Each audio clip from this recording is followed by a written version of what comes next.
Peter found himself standing in the narrow corridor of his late aunt's vintage clothing boutique, holding a tarnished set of keys and a piece of neatly folded parchment.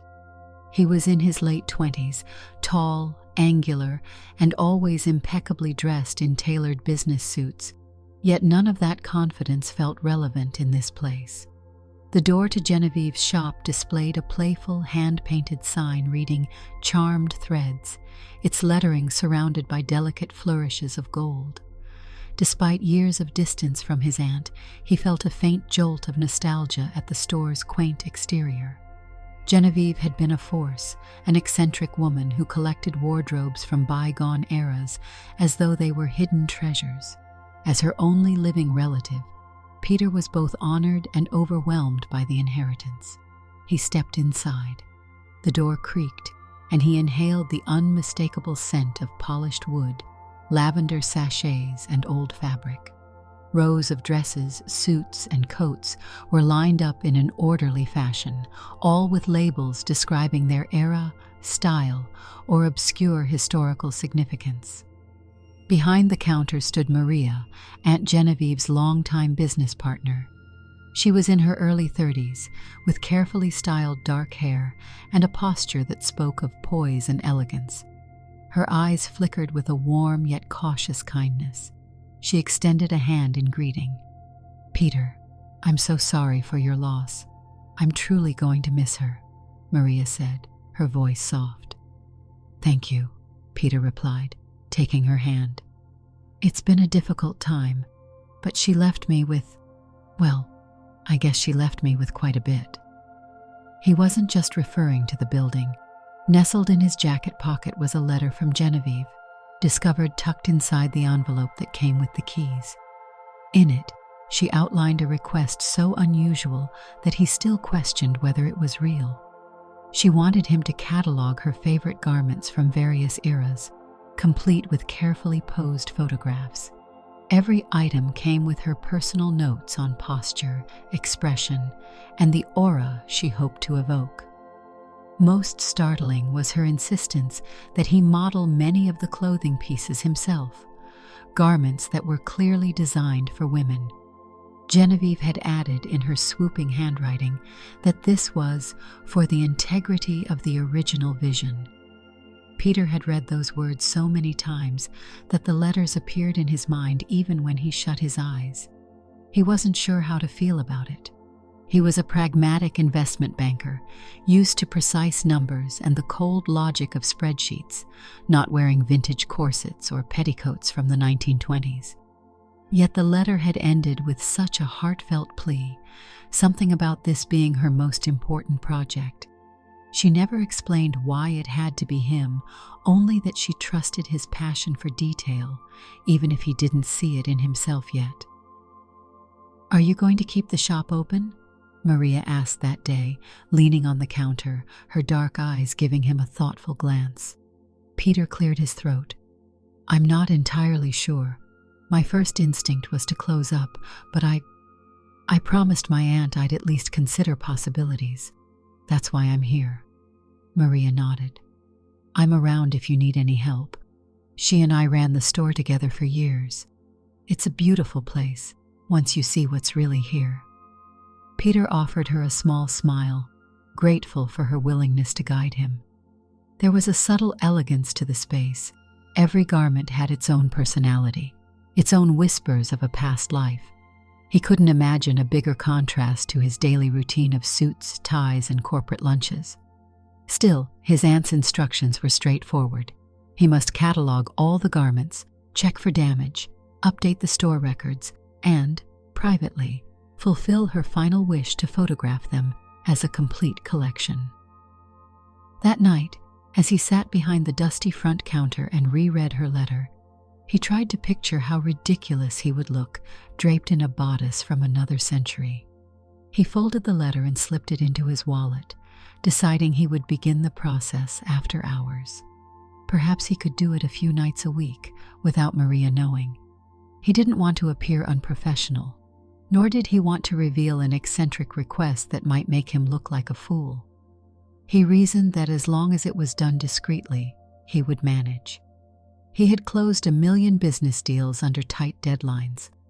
This was just a different kind of project, though an undeniably strange one. That evening, Maria locked up the shop promptly at closing.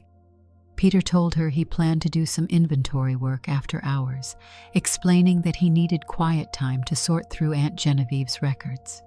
She gave him a key to the back office, a small room lined with file cabinets stuffed with sketches, receipts, and notes in Genevieve's handwriting. Maria left him to it, and soon he was alone in the dimly lit shop.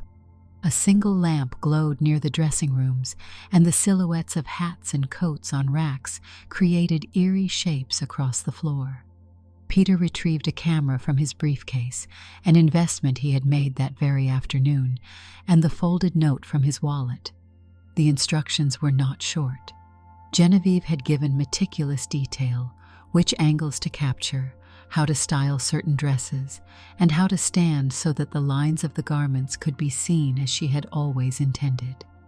He found it oddly touching, as though her voice echoed in his mind, reminding him to stand tall, shoulders back. Imagine yourself as someone from a different world, a different age. With a shaky sigh, he gathered a few items from a labeled rack that read 1920s. The labels in Genevieve's handwriting told him these were flapper dresses, beaded and shimmering. The first piece he held was a deep blue shift dress, elaborate in its detailing, but cut in that signature straight silhouette of the roaring 20s. He paused, letting his fingertips run over the beads. They were delicate, clearly old but lovingly preserved. On a shelf nearby, he spotted a matching beaded headband with a small feather. His heart thumped a little faster. This was the moment he had both dreaded and felt compelled to go through with. He stepped behind a dressing curtain in the back, set the camera down, and began to remove his button-down shirt and trousers. Standing in his socks, he felt an uncomfortable chill. Glancing at the flapper dress, he wondered if he would even fit into it without tearing anything. To his surprise, it slid over his frame without much difficulty, though it was snug around the shoulders. He turned toward the mirror and nearly laughed at his reflection. The dress hung from his tall form, and the shimmering beads sparkled under the overhead light. It was jarring. Genevieve's note specified a stance for this particular garment. Light-hearted but bold, as if you own the dance floor. She had also suggested a certain tilt of the head. Peter tried to replicate it, feeling silly. Still, he powered through, propping the camera on a small tripod. As the camera clicked away, each flash seemed to confirm the surreal situation. He was an investment banker wearing a 1920s flapper dress in a deserted shop at night. Yet in the quiet between each shutter's click, he felt something, an appreciation for the artistry maybe. The beads felt cool against his skin, and there was a surprising grace to how the dress moved when he shifted his arms. He managed to take 6 shots, trying to follow Genevieve's posture notes. At one point, he relaxed enough to offer a half smile, though he told himself it was strictly for the sake of an authentic photograph. When he finished, he breathed a sigh of relief. But as he lifted the hem to step out of the dress, he couldn't help noticing the craftsmanship. Every bead was sewn with care. Then he carefully returned it to its hanger, making sure not to crush any detail. He jotted down notes in a small ledger, listing the condition of the garment and potential issues. None stood out. That night, Peter went home to his modest city apartment, feeling more exhausted than he had after any 12-hour day at the bank. He flopped onto his couch, images of shimmering fabric dancing behind his eyelids. Before he drifted off, he checked his phone for messages. Maria had sent a short text. "Hope the first night wasn't too overwhelming. Let me know if you need anything." He stared at it a moment, then replied with a simple, "All good, thanks." The following days passed in similar fashion. By day, he worked through the store's finances, scanning paperwork that traced the boutique's slow decline in profits over the past year. Genevieve's illness had eaten away at her ability to manage daily tasks, leaving Maria to do most of the heavy lifting. By evening, Peter would wait until Maria left, then gather the garments and photograph them according to Genevieve's instructions. He experimented with dresses from the 1950s, fitted with tiny waistlines that forced him to breathe shallowly. He tried on 1970s bohemian dresses, all flowing patterns and wide sleeves that felt like wearing a piece of art. He even encountered a few Edwardian-era gowns, complete with lace collars that brushed his chin. Each outfit required special consideration: the correct posture, the right accessory, the shoes. He often had to stand on tiptoe inside the shoes to avoid stretching them out, worried he might tear something valuable.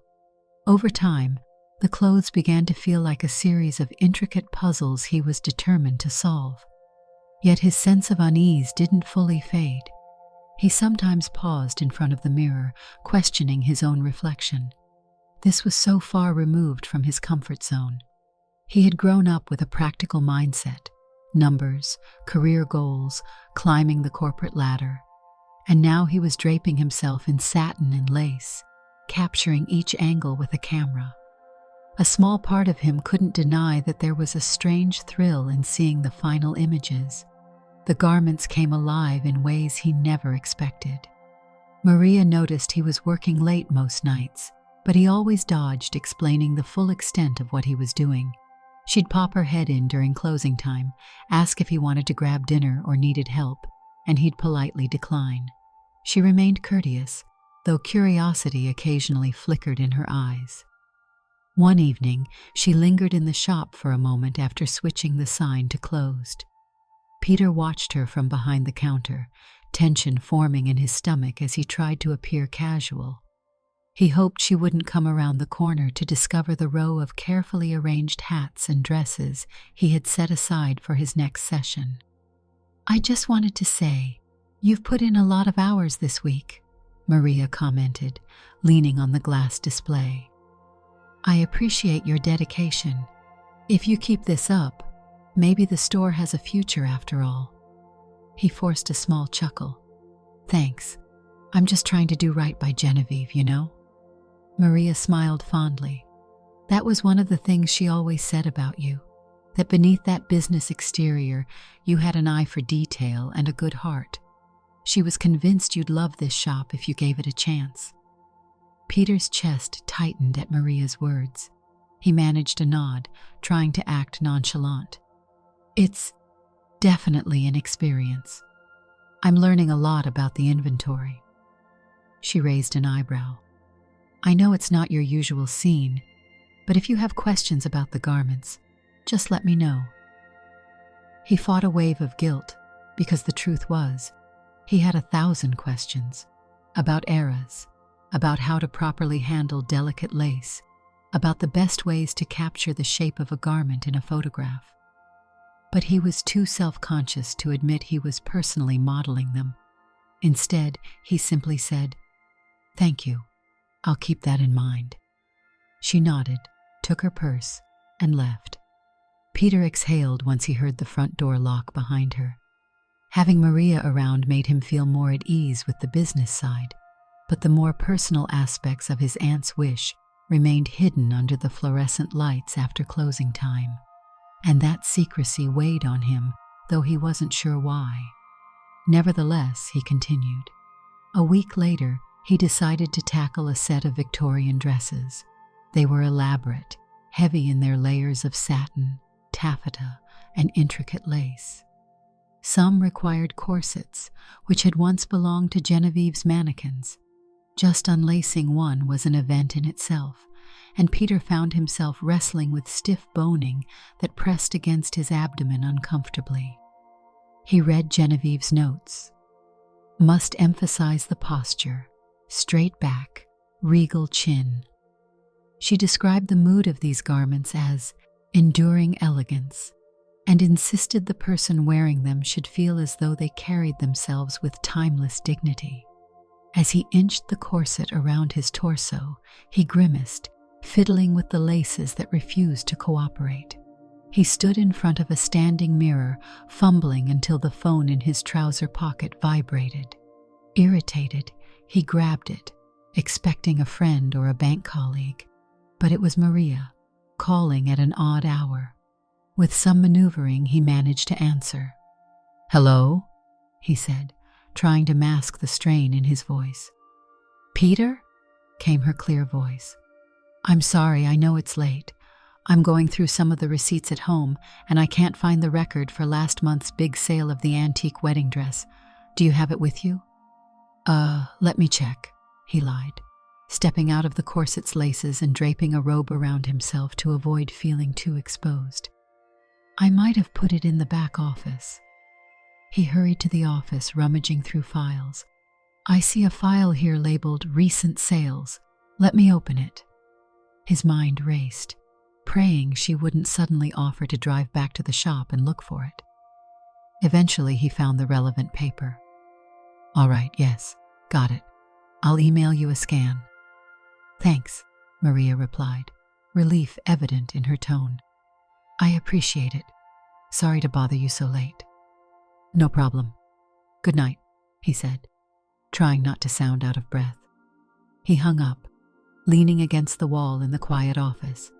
It struck him how quickly his two worlds had collided in that moment, and how precarious his secret was becoming. One late-night drop-in from Maria could lead to an awkward scene. Still, he pressed on, returning to the corset and the camera. He adjusted each layer of the Victorian ensemble, carefully following Genevieve's directions. When he peered into the mirror, he saw how the structured silhouette gave him a regal bearing, though part of him felt ridiculous.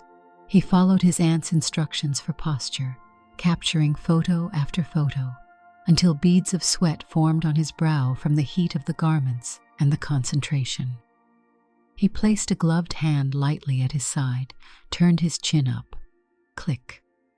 The camera preserved the moment. When he finally finished, he carefully stored the dress, jotted down the condition in his ledger, and changed back into his usual clothes. But the mirror continued to reflect a subtle transformation in him. His expression was different now, a mixture of curiosity and a flicker of awe. He had to admit, even if only to himself, that he was beginning to see why Genevieve was so passionate about these items. Each garment told a story. In the days that followed, Maria invited Peter to a coffee shop down the street to discuss the store's financials. They spent an afternoon comparing the shop's income statement to typical overhead costs. Maria showed him marketing materials she had created, flyers for sales events, social media ads that never quite got traction. Peter, with his finance background, pointed out that they needed to modernize their approach to draw in more customers. He noticed how intently Maria listened to his ideas. For her part, she was knowledgeable about the aesthetic side. She knew which pieces were popular with local theater groups, which appealed to college students looking for unique outfits. As she explained her perspective, Peter was struck by her grace. She had a knack for weaving practicality and style together. Over a cup of coffee, Maria asked, "Is all this going to be enough to convince you not to sell the place off? It would be a shame to lose charmed threads, especially after everything Genevieve poured into it." Peter took a reflective sip. "I'm torn. Honestly, the store's not exactly profitable, but it has potential. Genevieve believed in it. You believe in it." Maria set her mug down, a gentle determination in her gaze. "We just need to rethink how we present these clothes to the public. Maybe we revamp the website, do a new photo shoot for the entire collection." He nearly choked on his coffee. The idea of a photo shoot, of all things, made him strangely anxious. He coughed and cleared his throat. "Right, a new photo shoot," he said, trying to sound casual. She smiled. "I have some photography experience, but maybe we could hire a professional. We'd need models too, of course." His mind went blank with panic for a second. If she only knew he was already halfway through a secret photo project, capturing each garment in a strictly private session. The thought of letting other people wear these pieces actually stung. Somehow, he felt protective of the garments, as if following Genevieve's plan was more significant than he had let on. "That's an idea," he said noncommittally.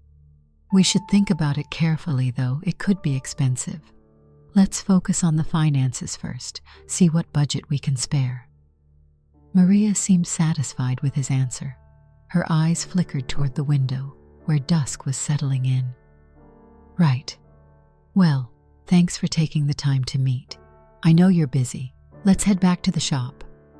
They returned, and Maria stayed late that evening, sorting shipments of new vintage acquisitions from an estate sale. Peter prayed she wouldn't catch a glimpse of the camera stashed in the back room, but she was too focused on her own tasks, and eventually bid him good night. He locked up behind her. That night, he photographed items from the 1940s, a navy blue swing dress, complete with padded shoulders and a nipped waist. Sliding it on, he felt the sturdy fabric that once symbolized the resilient spirit of wartime life. Genevieve's notes stressed capturing a certain determined optimism. He tried to let that emotion show in his expression. The camera flashes illuminated the subtle waves in the skirt. After the final shutter click, he stood there for a moment in the dress, letting the quiet of the empty store settle. He felt a strange tug in his chest, though he wasn't certain what it meant. He only knew these garments, and the process itself had begun to matter more than he'd ever have guessed. A turning point came one weekend afternoon when Maria convinced Peter to open the store for a local street festival. Vendors lined the sidewalks, selling crafts and food. Foot traffic was high, and Maria insisted they take advantage of the opportunity to show off Charmed Thread's best pieces in the storefront window. She asked Peter to help dress a mannequin with a striking 1960s mod dress, bright colors, geometric patterns, and a wide belt. They stood together in the display window, the sun streaming in, dust motes dancing in the light. Peter fumbled a little with the mannequin's arms. Maria laughed softly. "Here, let me help. You have to angle the arm just right so the sleeve doesn't catch." She stepped close, resting her hand lightly over his. Their eyes met, and Peter felt a sudden rush of warmth. There was a moment of hesitation, a tiny flicker of connection, and then they both turned back to adjust the mannequin. When the outfit was finally in place, Maria stepped back to admire it. "That looks great," she said.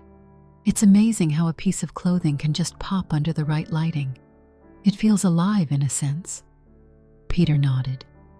"Yeah, it's surprising how important posture and positioning are. The slightest tilt changes everything." Maria gave him a curious look. "You say that like you've been doing some intense research on it." He forced a small chuckle. "You know, going through Genevieve's notes and all. She was very particular." "She was," Maria agreed, and let it drop. But Peter sensed a hint of suspicion behind her pleasant tone. The festival was a busy success, with many passers-by stopping to admire the window display. Some ventured inside, browsing the racks. Maria's enthusiasm was contagious. She convinced several new customers to try on hats or to sign up for an upcoming event she planned, a vintage fashion show at a local community center. Peter found himself assisting excited customers, measuring the length of sleeves or looking up the approximate era of certain garments. To his own surprise, he realized he had absorbed quite a bit of knowledge from his nighttime adventures. Later that day, after the surge of festival visitors subsided, Maria offered Peter a bottled iced tea. They sat behind the counter, the murmur of the street drifting in from outside. "You know," Maria ventured, "maybe Charmed Threads can still stand on its own. We had a good day. People seemed interested." Peter nodded. It was encouraging. "If we can do this regularly, plus improve our online presence, it might work." Maria eyed him carefully. I appreciate that you've thrown yourself into this, but I hope you're not doing it out of a sense of obligation alone. Genevieve left you the shop so you could just close it if you wanted. I guess I'm wondering if you're enjoying any of it. He hesitated, sipping his tea. It's not something I would have chosen, but I can see why Aunt Genevieve was so passionate. These clothes, they aren't just items. They're pieces of history, forms of art. She smiled at his words. I'm glad you realize that. She was always looking for someone to understand. Their gazes met for a fraction longer than usual. The hum of the street festival outside seemed to soften. Peter turned away first, clearing his throat. Anyway, we'd better restock before we close up. That evening, once Maria was gone, he resumed his routine. But a sudden wave of fatigue hit him, and for the first time, he nearly put off Aunt Genevieve's instructions for another night. Yet guilt pressed on him. He felt compelled to honor her request, as if her spirit was watching.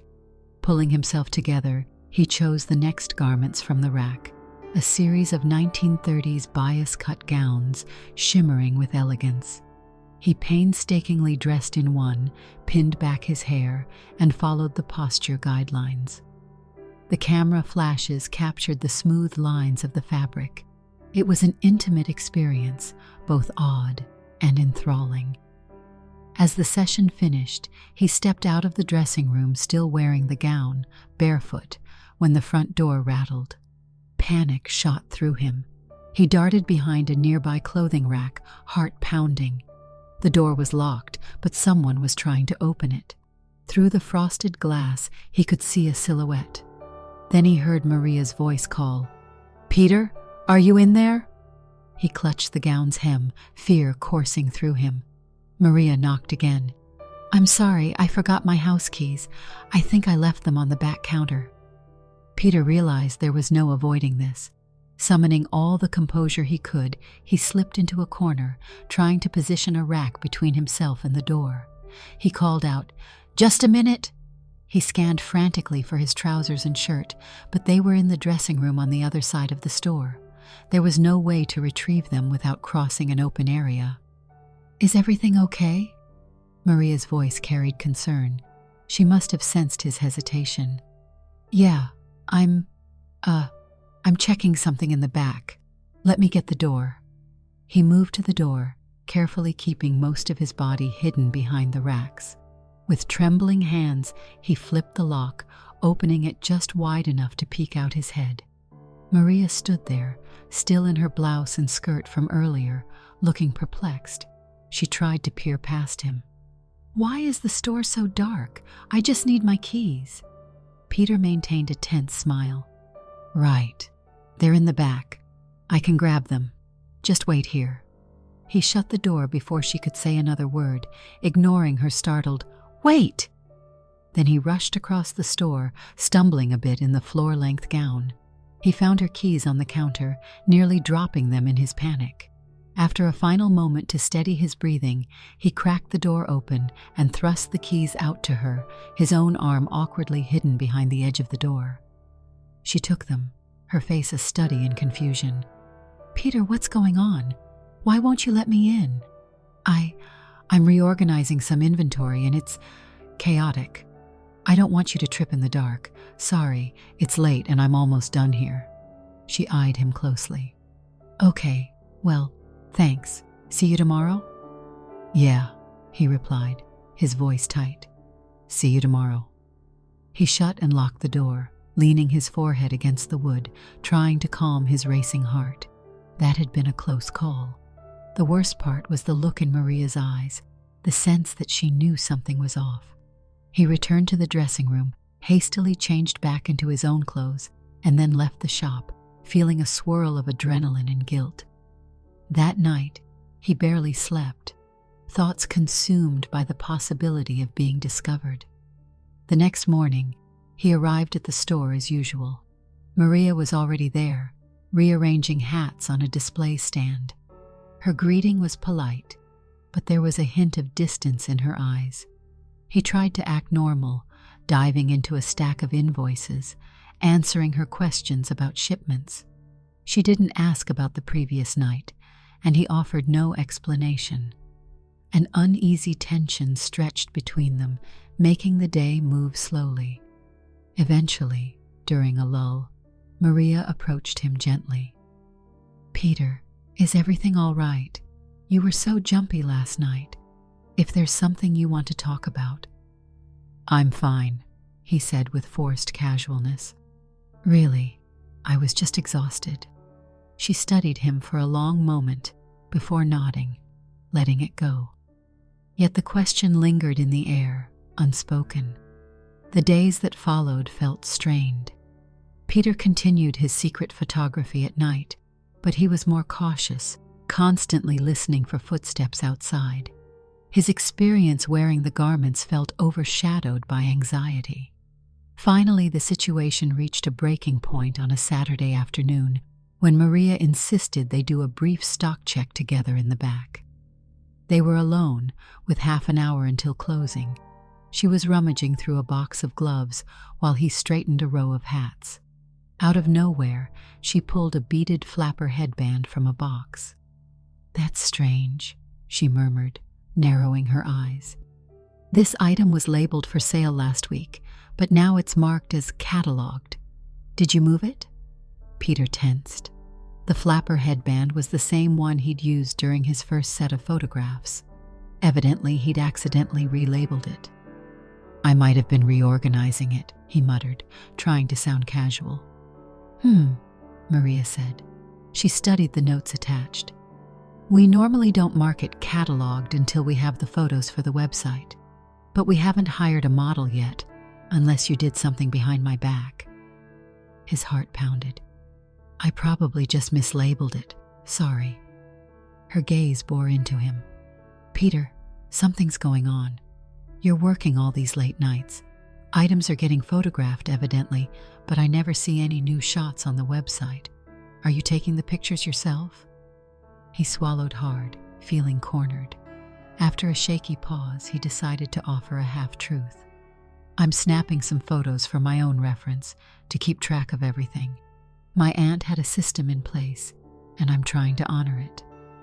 Maria set down the headband, stepping closer. "That's the first time you've mentioned photos for your aunt's system. Why keep it a secret?" He looked away. "It's complicated." Maria exhaled, frustration creeping into her tone. "I'm your business partner now, in a way. Why can't you trust me? I get that it might be personal, but you're making this entire situation so awkward." He met her eyes, seeing genuine concern mixed with frustration. He realized that if he continued lying, he risked damaging their partnership and possibly any chance of further trust.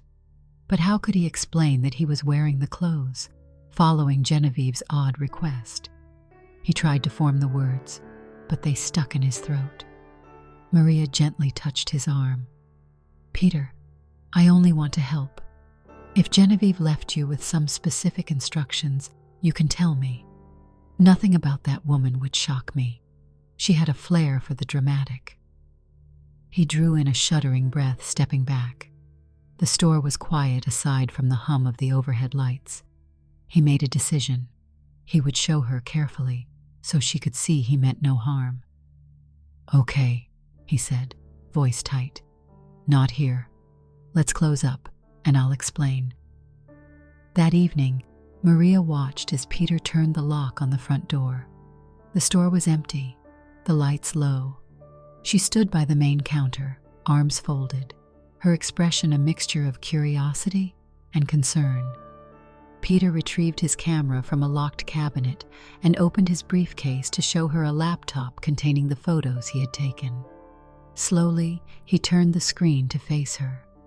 Her eyes flickered with surprise when she realized she was looking at pictures of Peter himself wearing the garments, the flapper dress, the 1970s bohemian outfit, the Victorian corset.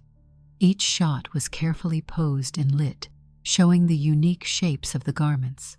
There was a moment of stunned silence. He braced himself for laughter or revulsion. Instead, Maria's brow furrowed, her lips parted slightly. "You modeled them?" she asked quietly, leaning closer to the screen. He nodded. "It was in Genevieve's letter. She asked me to personally model and photograph each piece from her prized collection. She believed it was part of truly understanding the clothes. I didn't know how you'd react, so I kept it a secret." Maria scrolled through a few more images, her face unreadable. Finally, she inhaled deeply, then spoke. "Peter, you look unbelievably natural in these shots. The lines of the clothes are captured beautifully. I understand why Genevieve wanted it this way. She used to say that the clothes choose the wearer, not the other way around. She saw each outfit as having a life of its own." He blinked, relief mingling with embarrassment. "I expected you to think it was bizarre." She paused.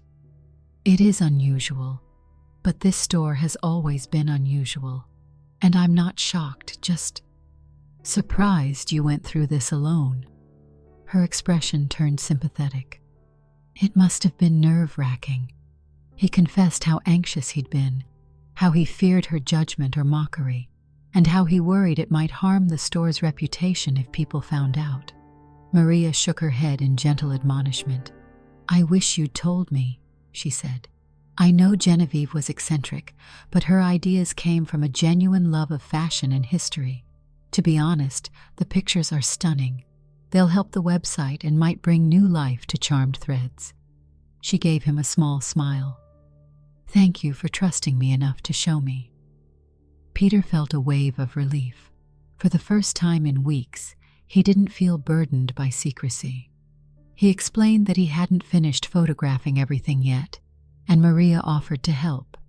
He hesitated. He had grown used to doing this on his own, but she insisted gently. "I've modeled a few pieces myself in the past, and I know how to handle them," she said. "Let's do it together, after closing. If it was Genevieve's wish, let's do it right. Besides, I can help with hairstyling, accessories, and I bet we can get even better shots." A cautious excitement stirred in him. "All right, we can try that." They set a schedule, deciding to stay after hours 2 or 3 evenings per week. Maria would lock the front door, close the blinds, and the two of them would comb through the racks for the items Genevieve had specifically wanted documented. Peter, shy at first, would step into the small dressing area to change into the garments, while Maria arranged hats and jewelry. Then she'd help him position each piece correctly, smoothing out wrinkles, adjusting a collar, or securing buttons. She had a gentle touch. In the beginning, Peter flinched whenever her hand lingered near him, acutely aware of the closeness. But soon enough they found a comfortable rhythm. Sometimes Maria would even model pieces from the same era, so the photos captured a sense of how the items could look on different body shapes. She'd grin at him from behind the camera, offering instructions as Genevieve might have done, telling him to tilt his head a bit more or set his shoulders back. He discovered that with her guidance, they were able to highlight details he hadn't fully captured before. They spent an entire session on 1950s polka dot dresses and petticoats, capturing how the skirt flared when it was in motion. Another evening, they tackled a set of 1980s power suits, bold shoulders, bright fabrics, and big belts. The entire time, laughter and banter flowed between them. Peter found it surprisingly liberating to share something he had hidden for so long. One night, while reviewing the latest set of photos on the laptop, Maria turned to him with a quiet sincerity. "You know, these pictures are really good. You have an eye for posing. Or maybe I should say you have a natural feeling for it." He felt a warm flush at her compliment. "Thanks. It's definitely new territory for me. But I'm glad we're doing it together." They locked eyes, a wordless understanding passing between them. The closeness of these late-night sessions had melted some of the formality that once existed. There was an unspoken attraction, but they navigated it with gentle caution. focusing on the shared project that brought them together. Their collaboration bore fruit as they updated the store's website. Maria uploaded a few select photos, ones that showed the garments in all their splendor without necessarily revealing Peter's full face at his request. They teased glimpses of him for mystery, his silhouette, a partial angle from behind, or a tasteful shot that centered on the dress more than the model. Maria explained that it created intrigue, tempting visitors to see more of the collection in person. Almost immediately, inquiries trickled in, and the boutique's social media gained new followers. Encouraged, they planned a bigger event, an invitation-only fashion showcase at the store, featuring some of the most prized garments. They spent days preparing, sending invites to local fashion enthusiasts, artsy college students, and vintage lovers. Maria suggested they include some of the new photographs in the displays arranged on easels near the clothing racks. Nervous but excited, Peter agreed. The night of the event arrived. The store was transformed with soft lighting and carefully placed decor that enhanced the vintage ambiance. A gentle murmur of classical jazz drifted through the speakers. People milled around, sipping sparkling water and admiring the racks. Maria welcomed guests at the door with her usual grace. Peter, wearing a sharp dark blazer and slacks this time, rather than any vintage pieces, hovered near the back, answering questions about certain garments' eras and conditions. It felt surreal to see his photograph on an easel. In one shot, he wore a 1940s pinstripe dress, only partially in frame, the lighting capturing the texture of the fabric. He wondered if people would guess it was him. Some might not. Maria approached him midway through the evening, a glow of excitement in her eyes. "People are loving the display," she whispered. "They're even talking about making custom orders if we can find similar designs. The store might turn a profit after all." He felt a wave of pride. "That's wonderful." During the event, an older woman in a vintage-themed hat complimented the shop on showcasing the garments so elegantly. "I've been to a lot of vintage shops that feel dusty or cramped," she said. "But this place feels alive, like someone truly understands each piece's story." Peter thanked her, and as she moved on, he glanced at Maria. She returned his smile. Neither said anything, but a quiet warmth lingered. After the event ended, they spent an hour cleaning up, stacking empty glasses on trays, and collecting leftover brochures. Adrenaline still surged from the excitement. Finally, the store was empty, the guests gone. Peter leaned against the counter with a sigh. "That felt good," he admitted, running a hand through his hair. "I never would have guessed I'd end up doing something like this." Maria joined him, setting a tray aside. "I'm proud of what we accomplished. Genevieve would have been thrilled." He nodded, thinking of his aunt. The swirl of memory and gratitude knotted in his chest. She really believed in this store. "I'm glad we could fulfill her dream in some way." Maria placed a hand lightly on his shoulder. "You also did more than that. You put on the clothes yourself, explored them up close. That took courage. You honored her request completely." A hush stretched between them. Under the soft glow of the store's overhead lamps, Maria's eyes flicked to his, and in that moment, the tension that had been simmering for weeks sparked into something tangible. She leaned in, pressing her lips to his in a gentle but sure kiss. He froze for half a second, then returned the kiss softly, the world around them falling away. It was a brief moment, sweet, tinged with relief, and a sense of something deep unspoken. When they pulled apart, they both let out shaky laughs. Maria flushed slightly and brushed a strand of hair from her face. "I've been wanting to do that," she said quietly. He smiled, touched by the sincerity. "Me too," he murmured. They stood like that for a few seconds longer, hands loosely entwined, hearts beating fast. Then Maria cleared her throat, returning to a more composed stance. "So," she said with a tentative grin, "should we celebrate with a final photo session tonight? Maybe the two of us can put on something from the 1960s and capture the moment. I think Genevieve would have loved that." Peter chuckled, warmth flooding his expression. "I'd like that. Let's do it." They pulled out two mod-style outfits. Maria slipped into a dress with bold geometric patterns, while Peter selected a tailored shift dress in bright, solid turquoise that caught his eye. Together, they posed amid the newly decorated racks, using the store's largest mirror and a self-timer on the camera. The resulting photos were lively, capturing laughter, playful interactions, and genuine chemistry. There was something electric in the air, a sense that the shop itself was smiling down on them, holding the spirit of Genevieve's creativity. The next morning, Peter woke up with a mixture of contentment and anticipation. He spent Sunday reviewing the photos with Maria, picking out the best shots for future use. Even if they never released the pictures of them together, the images were symbolic for him, a bridge between the world of finance he had always known and this new, unexpected path forged in a swirl of vintage fabrics and midnight cameras. Over the ensuing weeks, Charmed Threads began to see a steady increase in foot traffic. Some of the website's more mysterious shots, the partial glimpses of Peter modeling rare dresses, became a talking point. Local newspapers did a small feature on the boutique's revival, praising its unique perspective on vintage fashion. The store felt alive, humming with renewed energy. Peter and Maria found a comfortable balance between their professional roles and a budding personal connection.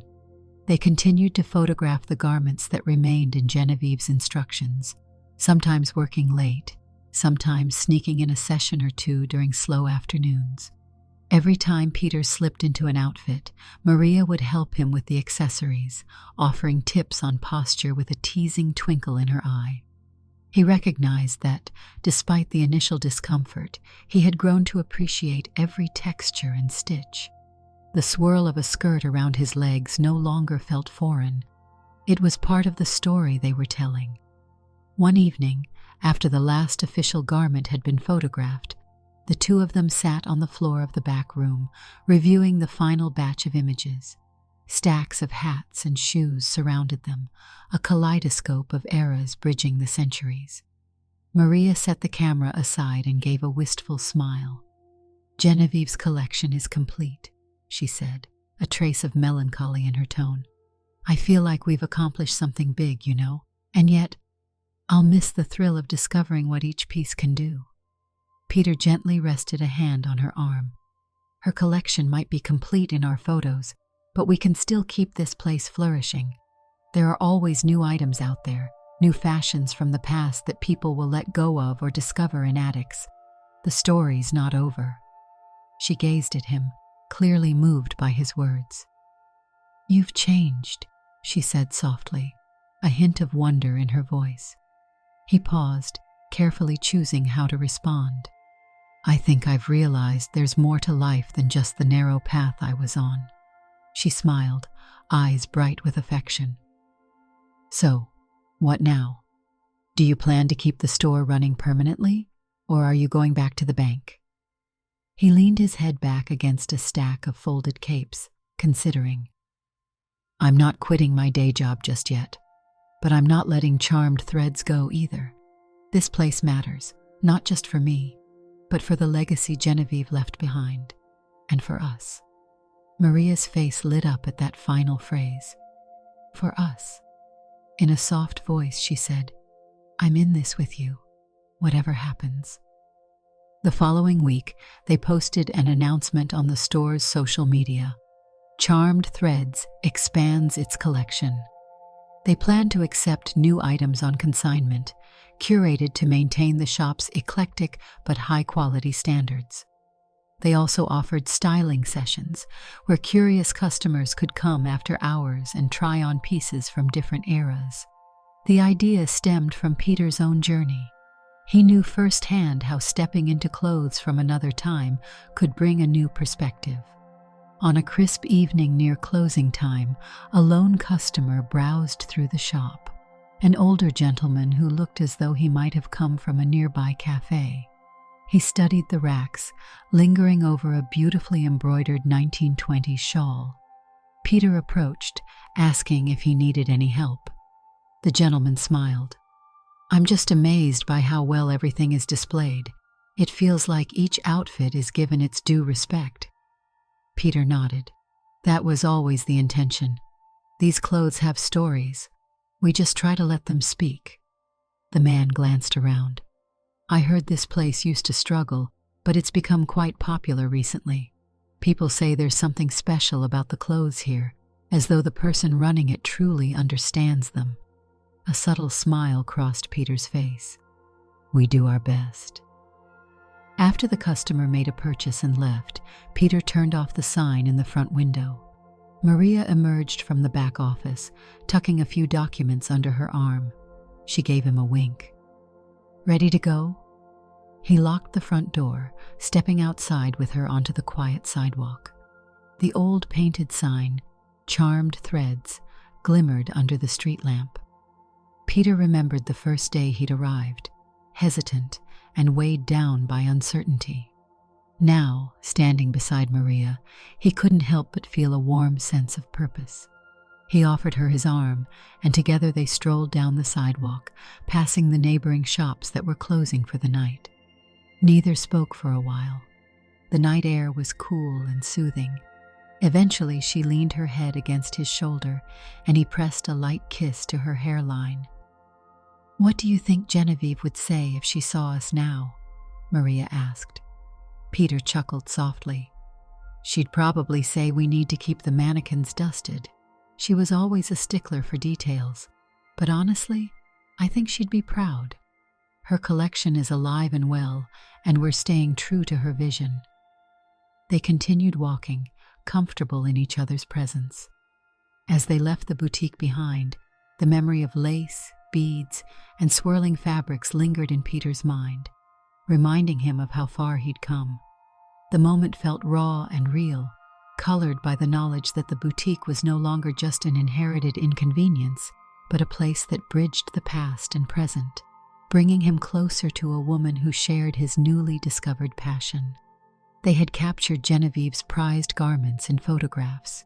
They had revived the shop, and in doing so, they found something profoundly meaningful in each fold of fabric, a connection that took root in the quiet moments after closing, in the flash of the camera, and in the gentle guidance of a letter from a beloved, eccentric aunt. While there was no grand fanfare, no formal declaration, there was a sense that this was only the beginning. Hand in hand, they faded into the evening's gentle shadows, leaving the neon glow of Charmed Threads behind. The store's windows reflected the moonlight, and inside, silent racks of vintage dresses and hats waited, timeless reminders of creativity, hidden potential, and the subtle transformations that happen when one dares to step into a world both intimate and unexpected. Did you like the story? Hit that like button and tell me what you thought in the comments.